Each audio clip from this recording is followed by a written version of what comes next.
Good morning, my name is Larry, and if this is the first time you are seeing this video, thanks for joining.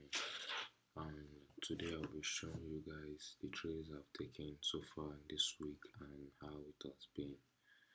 So far, it's not been good, but I can't keep hiding my losses. I have to bring it out just like I've always wanted to document my trade, either lose or win. So guys, I would like you guys to pay attention on how I lost this trade on UG and these two trades on gold. So let's go. First of all, I would like to show you guys how I lost this trade, how I was able to not get into this trade. As you can see on the 1 hour time frame, we had this bearish move here, and my anticipation after this bearish move was for price to come into this demand, here, and take out the liquidity. But mind you, we had an equal low here. So what happened was that price came, swept the equal low.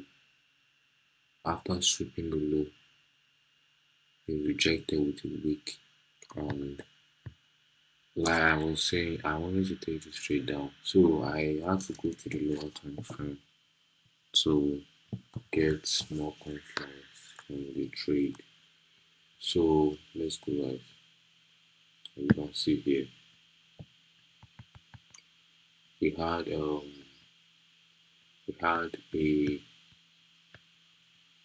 as you can see we had a zone here which I marked.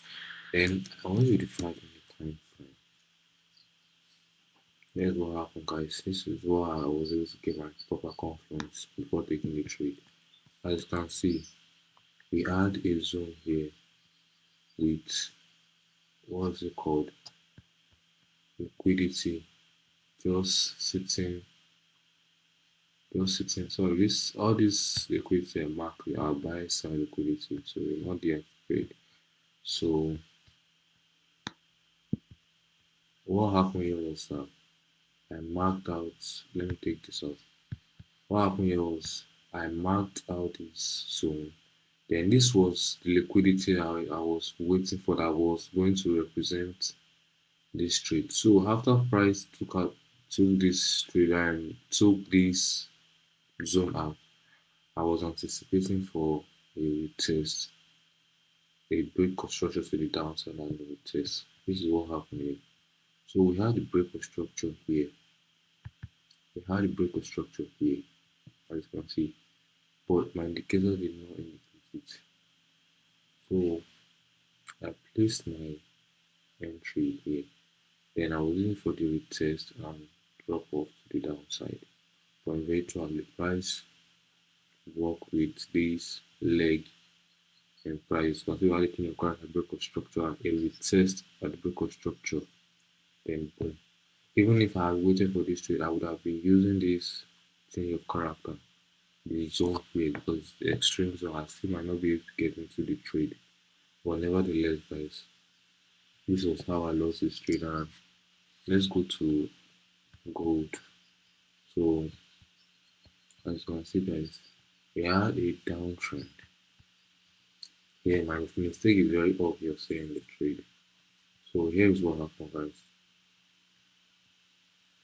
As you can see here, we had a 1 hour order block here, and me getting to see this one, yes, it was yesterday's trade. So on the 15-minute time frame, I was looking because after the news release, I knew where I was heading, my direction in the market. So I was looking for a break of structure to the downside and a retest after the news got released. Then it happened. So mind you, I was only using this break of structure here at this level, but not using the 1 hour zone. So price came here, took me out, then I was out of the trade. Although I was risking less than my initial capital to trade, but I was only trading 0.3% of my capital per trade. So and this trade as well, and it was midnight. It was about night time, so I was wanted to sleep. So why I spot this trade, then what I was anticipating here also was we had. Let me take this one out. As you can see here, there is a zone at this level here. I'm going to mark the zone. Just hold on, guys. There is a zone here. So let me change the color of this one so we be able to see it properly. So you see this zone here. I marked it out, and what happened here was I was waiting for this was acting as a liquidity for me. So after waiting, price unfortunately price came into sorry, hold on. So this is it. So price came into the zone, took me out. And now with all this being said, price is no longer with the seller anymore. So price aligned with the buyer first. Now we can see we had a break, a change of character to upside in the higher time frame here. So now I will be looking to buy today. So on my next video, I'll be showing you guys the outcome of this trade if I was able to get the trade or I missed out on the trade. So guys, please if you find this video helpful in any way, you can just subscribe to watch my journey. It's going to be a very good pleasure for me guys. So thank you so much.